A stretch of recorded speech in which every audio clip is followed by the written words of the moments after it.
ജനതയെ എളിഭ്യരാക്കുന്ന ശ്രമമാണ് ഇന്ന് കോൺഗ്രസ് പാർട്ടിയും കമ്മ്യൂണിസ്റ്റും കേരളത്തിൽ ചെയ്തുകൊണ്ടിരിക്കുന്നത്.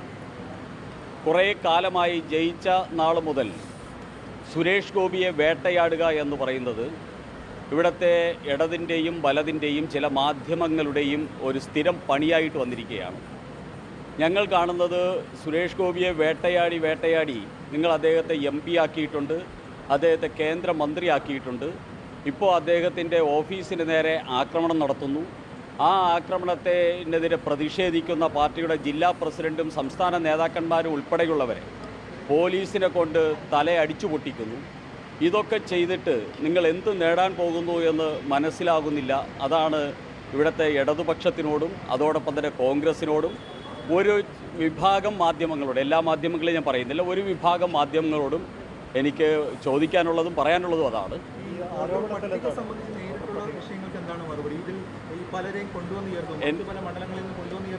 എൻ്റെ സുഹൃത്തെ, അവിടെ വോട്ടർ പട്ടികയിൽ പേര് ചേർത്തിരിക്കുന്നവർ ഇറ്റലിക്കാരോ ബംഗ്ലാദേശികളോ അല്ല, ഇന്ത്യൻ പൗരന്മാരെയാണ് അവിടെ ചേർത്തിരിക്കുന്നത്.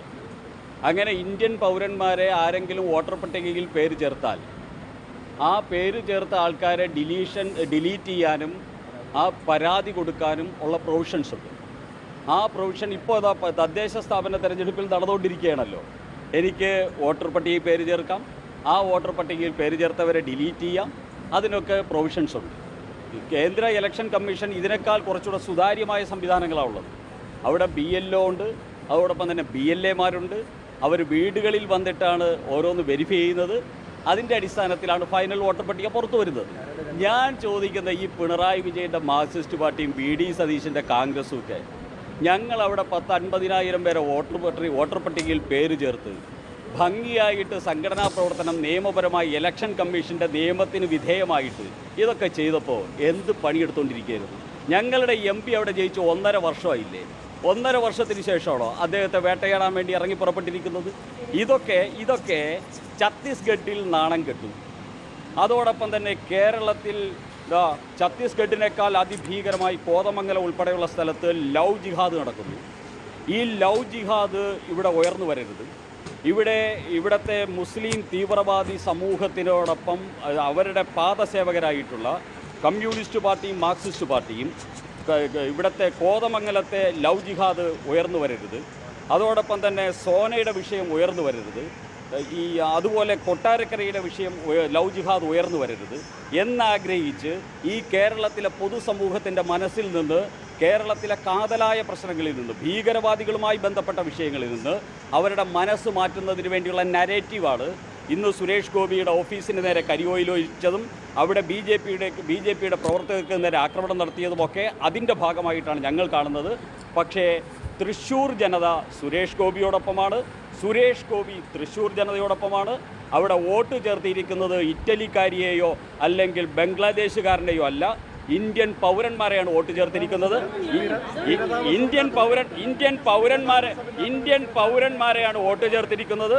ഇന്ത്യൻ പൗരന്മാരെ വോട്ട് ചേർത്തതിനെ സംബന്ധിച്ച് ഇന്ത്യയിൽ എന്തെങ്കിലും പരാതിയുണ്ടെങ്കിൽ ഇന്ത്യയുടെ ഇലക്ഷൻ കമ്മീഷനുണ്ട്, ഇന്ത്യയുടെ കോടതികളുണ്ട്, നിയമ സംവിധാനമുണ്ട്.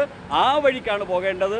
അല്ലാതെ പത്രസമ്മേളനങ്ങൾ നടത്തി തെരഞ്ഞെടുപ്പും കഴിഞ്ഞു, ജയിക്കുകയും ചെയ്തു, അതിനുശേഷമാണോ ഇത് കണ്ടുപിടിക്കേണ്ടത്?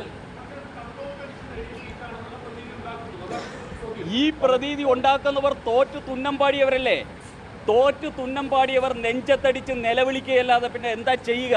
അതല്ലേ പിണറായി വിജയൻ്റെ പാർട്ടിക്കാരും BD സതീശൻ്റെ പാർട്ടിക്കാരും ചെയ്യുന്നത്.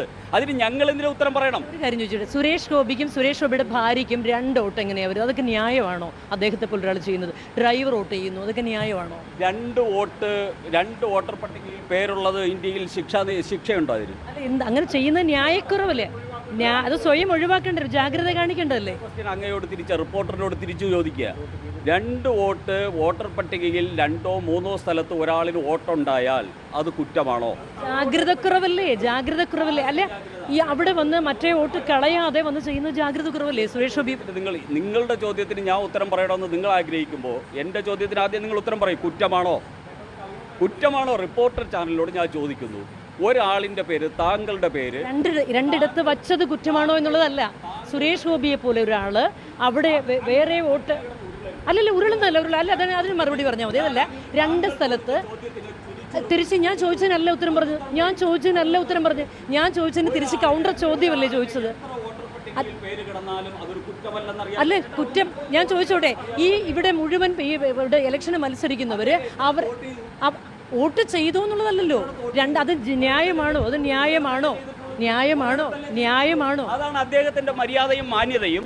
അദ്ദേഹത്തിന് എത്രയിടത്ത് വോട്ട് കിടന്നാലും ഒരിടത്തെ വോട്ട് ചെയ്തിട്ടുള്ളൂ. അതാണ് അദ്ദേഹത്തിന്റെ മര്യാദയും. 2 സ്ഥലത്ത് വോട്ടർ പട്ടികയിൽ ചേർത്തിട്ട് അത് മര്യാദ എന്നാണോ പറയുന്നത്? വോട്ട് ചെയ്തില്ല. പട്ടികയിൽ പേര് കിടക്കുന്നത് അതിന് ഉത്തരവാദി ഞാനല്ല. അത് എവിടെ വോട്ട് ചെയ്യുന്നു എന്നുള്ളതാണ് എൻ്റെ ഉത്തരവാദിത്വം. ആ ഉത്തരവാദിത്വം അദ്ദേഹം ഭംഗിയായിട്ട് മാന്യതയോടുകൂടി നിയമപരമായിട്ട് നിർവഹിച്ചിട്ടുണ്ട്. നിങ്ങൾ സുരേഷ് ഗോപിയെ വേട്ടയാടിക്കൊണ്ടിരിക്കൂ, BJP ആക്രമിച്ചു കൊണ്ടിരിക്കൂ. നിങ്ങളുടെ വേട്ടയാടലും ആക്രമണവും കൊണ്ട് ഇന്ത്യയുടെ പ്രധാനമന്ത്രിയായ ഒരു വ്യക്തിയുടെ പേരാണ് നരേന്ദ്രമോദി. അതുപോലെ തന്നെ നിങ്ങളുടെ ആക്രമണവും നിങ്ങളുടെ വേട്ടയാടലും കൊണ്ട് കേരളത്തിൽ നിന്ന് ആദ്യം ജയിച്ച MP ആണ് സുരേഷ് ഗോപി. നിങ്ങളുടെ വേട്ടയാടലും നിങ്ങളുടെ ആക്രമണവും കൊണ്ട് നാളെ കേരളം ഭരിക്കാൻ പോകുന്ന പാർട്ടിയാണ് BJP. സുരേഷ് ഗോപി സുരേഷ് ഗോപിയുടെ ഒരു കാര്യം കൂടെ എന്നോട് ചോദിച്ചുകൊണ്ടാ സുരേഷ് ഗോപിയുടെ ഇത് മറുപടി പറയാം. സുരേഷ്